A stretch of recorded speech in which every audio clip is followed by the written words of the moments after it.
இன்று நாம் பார்க்கும் குறள் 111 தகுதி என ஒன்று நன்றே பகுதியார் பார்ப்பட் தொழுகப் பெறின் சாலமன் பாப்பையா உரை பகைவர் நண்பர் அயலார் என்னும் பிரிவினர் தோறும் நீதி தவறாது பின்பற்றப்படுமானால் நடுவு நிலைமை என்று சொல்லப்படும் ஓர் அறம் மட்டுமே வாழ்க்கைக்குப் போதும்.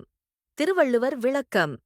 திருவள்ளுவர் இக்குறளில் கூறுவது மனிதர்கள் வாழ்க்கையில் பாகுபாடின்றி நடந்து கொள்வது மிக முக்கியம். நட்பு பகை தன்னலம் என எதற்கும் ஏற்கெனவே ஓர் பாரபட்சம் இன்றி நீதியின் அடிப்படையில் ஒழுகும் பண்புதான் தகுதி.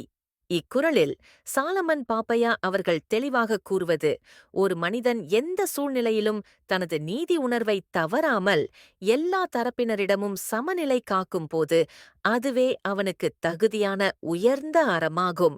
நடுவுநிலைமை என்பது நேர்மை பொறுமை மற்றும் உயர் அறநெறி கொண்ட மனப்பான்மையின் வெளிப்பாடாகும்.